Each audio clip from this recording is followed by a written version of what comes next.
My family grew up on like the football field, so I grew up cheering, and then I went to all-star cheer for almost my entire life. So going to cheer competitions, I was always around makeup. I was always around like glitter and sparkles. With all that makeup, you have to make sure your face is getting the enough, ingredients to help yourself. Like, so from a young age, I was always doing skincare. That's when I really started to realize, like, I love what I'm doing. It started young for me too. I was always just felt more creative. I always loved drawing. I loved painting. I was making a mess with almost everything. The child painting on the walls, that was me. And then it ended up being me. My mom actually is in the cosmetology field herself. So I kind of grew up going to the salon with my mom and being there with her and seeing all these beautiful older ladies and just wanting to be that person and wanting to be able to make other people feel beautiful. And that's all I really needed. So actually, I was a competitive dancer my whole life. So from probably age like 4 or 5, I know it's very young, I had to start wearing competition hair and makeup. And my mom would do it, and she did a great job. But when I would watch her do it, it seemed so cool to me. And I loved having my hair and makeup done. So I just started practicing on myself from a very young age. Since then, I've been doing my friends' hair, family, makeup, whatnot, and I just love it.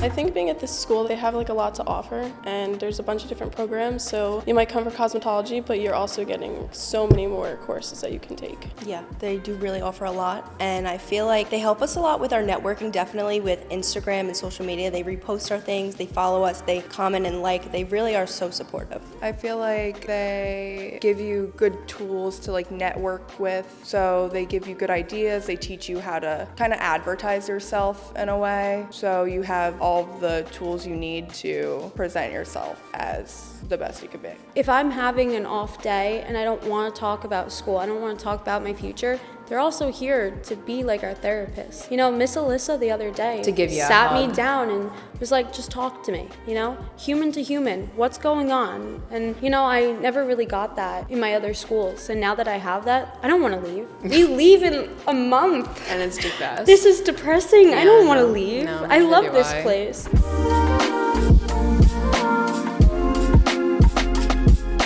Microdermabrasion. I love that. I love my devices. Yeah, they're good to add on to facials. Exactly. It's just like more customized towards your specific guest and their specific needs. So being able to add the microderm or the hydroderm is like also just a really good skill set to have for us. When I started school, I really had no interest for doing hair. I strictly was coming to learn head spa and get licensed for that. But as soon as we started working with our mannequins, I fell in love with it. So Yeah, I was definitely really scared of color. I was afraid to like bleach and just do any kind of coloring, color corrections, whatnot. But it's easier than it seems, or at least I feel that I'm better at it than I was expecting to be. And I like it a lot. I like coloring. Learning about like the etiquette, like the spa etiquette and professional etiquette, like going into like a business where you're serving the public, there's a lot that comes with you personally, being the one that's going to perform the service outside of just knowing what you're doing, like how you carry yourself, approaching your clients, making them feel comfortable. So yeah. After like going through theory with Miss Carlissa,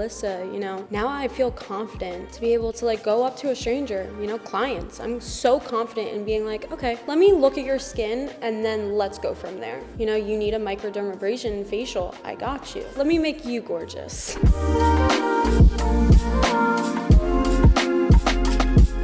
for my future, I definitely prefer to open my own salon. I've worked for myself now going on 4 years with 2 businesses, and nothing towards anybody, but I really don't want to work for anybody ever again. I know you have to get into this industry, so that's fine, but down the line I want to have a head spa service with the Reiki in the back as well, and then my salon up front. You obviously do have to get into a salon first and work for someone to start off, but I want to get into a place where I can learn my core skills, I guess, and really build on that. And then once I get a clientele or a comfortable footing, then I want to work for myself and either go mobile or open my own place. After I get my license here, I plan on being in the field for at least 2 years. I'd like to go back to school, and I'd like to get my nursing degree so I can go into the medical side. I graduate with that, I'll be able to open my own little spa studio, and I'll be able to do my own little thing. I kind of want to go into the medical side of the esthetician thing, so I'm trying to look for med spas around here. It is a hard field to get into, so I was planning on just assisting at a med spa and then from there on work as that or as an esthetician in a med spa even, and then going to nursing school probably about next year. I definitely say with myself, I'm very much an entrepreneur, so I will have my own business and just doing like my own thing with what I've learned here at Innovate. That's where I see myself going.